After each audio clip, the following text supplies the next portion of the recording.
Okay, all these guys are talking about, and the guy before him, they're talking about building modular housing. They're the armpit of hell related to modular housing. That's cheap, crappy housing. So the truth of the matter is basically, when you talk to these Wall Street people about building affordable housing and solving the problem with the United States government in the housing problem, they just want to build cheap, which that's trailer parks. They call it modular housing, but and apartments, they want to build it cheap because they don't care. They don't actually care about the well-being of people, and so they just want to build it cheap, and then not actually even solve the problem.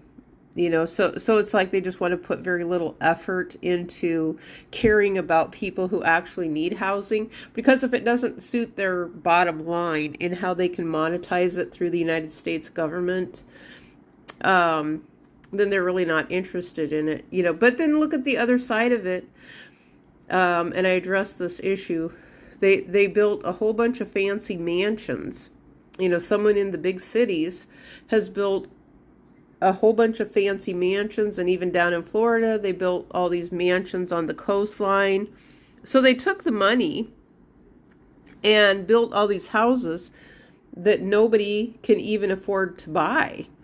And so I always thought there was something kind of strange about that. It's even the same thing with these boats. When they make all these boats and yachts and things like that. I mean, and it's like, I thought, who can afford all these yachts? They have all these big fancy boats and yacht companies, people building huge boats that most normal American citizens can't afford to buy.